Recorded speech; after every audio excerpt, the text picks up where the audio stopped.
Tuan kalau masih ingat bila kita cerita hadis Sa'ad bin Mu'adh, dia ni kuat cemburu. Cemburu dia memang cemburu betul-betul.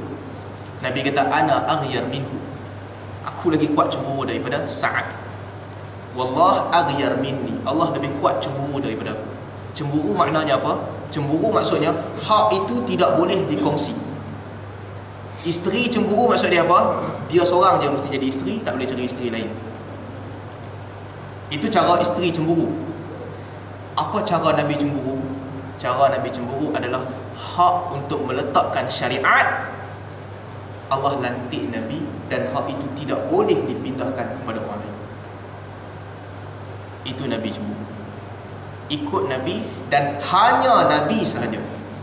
Kalau kita ikut Nabi dan kita ikut juga orang lain selain daripada Rasulullah, dia belum sempurna lagi. Sebab kita kena ingat bahawa Nabi bukan sekadar suruh ikut Nabi. Nabi sebut bahawa aku lebih cemburu daripada Mu'adh. Hak aku jangan bagi kepada orang lain. Nabi sahaja. Tuan-tuan, bila cerita bab mempertahankan Nabi ini, para ulama sebutkan, bahkan disebutkan oleh Ibn Rajab Al-Hambali juga, ada tanggungjawab khas bagi orang yang menuntut ilmu. Orang yang menuntut ilmu, dia ada tambahan sikit. Cinta dia kepada Nabi adalah dengan bersihkan Nabi daripada benda-benda yang bukan datang daripada Rasul sallallahu alaihi wasallam. Itulah yang dibuat oleh Umar. Itu yang Umar buat. Apa yang Umar buat? Sampai ke tahap Umar tidak lantik siapa-siapa pun jadi penceramah. Qas, tidak dibenarkan. Sebab apa? Sebab menjaga ketudinan agama. Umar nampak kalau kaki cerita ni ramai, macam-macam cerita yang akan keluar, maka Umar halang. Yang boleh hanya Tamim Ad-Dari. Dan itu juga yang dibuat oleh Abdullah bin Zubair. Abdullah bin Zubair dia duduk di Mekah. Di Madinah ni, adik dia sendiri yang jadi wali dia di Madinah. Adik dia pergi ceramah sekali. Mungkin ceramah orang terlepas cakap kadang-kadang. Dia pergi cerita harga unta kaum Nabi Saleh yang dibunuh. Dia pergi cerita unta tu punya harga. Sampai berita tu kepada Abdullah bin Zubair ketika dia berada di Mekah. Dia pecat adik dia, serta merta ganti dengan orang lain. Ini bukan kata cerita buat cerita palsu yang meruntuhkan agama. Cerita palsu sekadar bagi sedap je. Tapi sikap para sahabat, pecat adik dia, ganti orang lain. Sebab hak menceritakan syariat adalah hak Nabi sallallahu alaihi wasallam dan tidak boleh dipindahkan kepada orang lain. Di antara cinta kepada Nabi juga, sebagaimana kita sebut, hindarkan hadis-hadis palsu daripada agama. Itu penting. Hindarkan hadis palsu. Walaupun kadang-kadang hadis ini nampak seolah-olah tak ada masalah pun, ibadat dia bagus, hindarkan. Walaupun orang yang sebarkan hadis palsu tu kadang-kadang orang yang kita sayang, kita suka orang tu, kita kadang-kadang rasa lah macam mana dia boleh buat silap ni, hadis ni tak patut dia buat silap. Dia buat hadis palsu, kita kena ingatkan bahawa ini hadis palsu. Kena bagi tahu ke orang, dia kerap buat hadis palsu. Orang yang kita sayang kerap buat hadis palsu. Kita mesti ingatkan orang, berjaga-jaga dengan orang ini walaupun orang ni kita sayang. Itu yang para ulama buat. Tuan-tuan, ulama tak berlebih kurang di dalam bab ini. Mereka straight. Walaupun mereka sayang, sesama mereka sayang, tapi mereka straight. Dalam bab penyebar hadis palsu, para ulama kritik habis-habisan.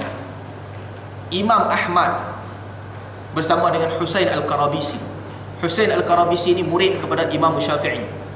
Imam Ahmad kenal dia, faqih yang hebat, tapi dia lemah di dalam hadis. Dia tak buat hadis palsu, dia lemah je. Imam Ahmad peringatkan orang, dia ni lemah, jangan ambil hadis daripada dia. Mereka hidup satu zaman. Bab ini tak ada berlebih kurang.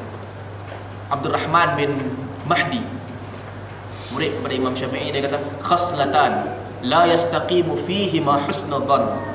Ada dua sifat yang tak boleh bersangka baik.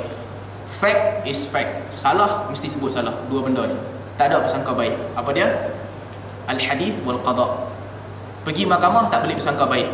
Dia bunuh orang, kita kata dia bunuh orang. Kita tak boleh kata mungkin dia bunuh orang ni ada baik, kita jangan cerita. Tak boleh. Dalam kes jenayah mesti sebut. Yang kedua dalam hadis, orang buat kesalahan dalam hadis, kita mesti sebut. Sekali mungkin dia tersilap, kita sebut.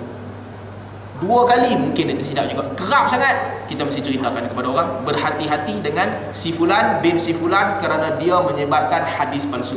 Itu tanda kita sayang Nabi sallallahu alaihi wasallam. Dan tuan-tuan, bab ni kena berhati-hati. Orang yang menyebarkan hadis palsu, kita jangan permudahkan urusannya. Saya peringati diri saya dan kita sekalian. Kadang-kadang ada di kalangan penceramah yang menyebarkan hadis palsu. Kita jangan permudahkan urusannya. Permudahkan urusannya macam mana? Kita permudahkan dia, cerita ke orang, recommend ke orang. Dengar ceramah ustaz ni bagus ni, dia buat lawak. Jangan. Kita bertanggungjawab. Dia dikenali, ingatkan orang bahawa jaga-jaga dengan orang ni, dia bukan orang alim. Semua ulama buat benda tu. Carilah di kalangan ulama hadis, tak ada seorang pun yang berbaik sangka dengan orang yang buat hadis palsu. Hatta Nuh bin Abi Maryam, dia buat hadis palsu sebab apa? Sebab dia tengok orang banyak ada baca kitab fiqh.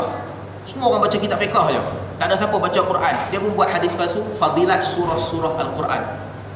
Dia buat ni fadilat surah Al-Mulk, fadilat surah Yasin, dia buat semua. Dekat-dekat dia nak mati, dia pergi cerita, ini hadis palsu yang aku buat. Sebab orang tak mau baca Quran, aku buat hadis palsu. Apa yang para ulama buat? Semua hadis yang ada nama Nuh bin Abi Maryam ditolak. Walaupun dia dah mengaku dah, aku buat hadis palsu kat sini, yang lain aku tak tipu. Semua hadis dia ulama tolak. Dia orang alim, dia wara, kuat ibadat dia, tapi kerana sayangkan Nabi, itu tindakan yang dibuat oleh para ulama. Tinggalkan mereka. Sebab itu tuan-tuan, ini bab yang penting yang mesti kita ingatkan kepada semua orang dan diri kita juga. Orang yang menyebarkan hadis palsu, kita jangan sekali-kali bagi kredit kepada orang itu. Walaupun kita sayang dia, walaupun kita ada hubungan yang baik dengan dia, ingatkan orang. Tuan-tuan, kita kena bijak lah. Ada orang dia tersilap, 1-2 hadis palsu dia tersampai sebab dia tersilap. Kita tahu dia ni orang yang bagus, tapi mungkin dia tersilap dengar, dia pergi ambil mana-mana, tersilap sekali-sekala. Kita tegur dia, dia telah sebarkan hadis palsu dalam bab ni. Tapi orang yang dia ni kerja dia main cakap je, ikut suka dia. Dia tak kira betul tak betul, dia main cakap je. Wajib tanggungjawab ahli ilmu mesti beringatkan orang, si fulan bin si fulan, jangan ambil ilmu daripada dia. Nasihatu li Rasulillah, itu artinya nasihat kepada Nabi sallallahu alaihi wasallam.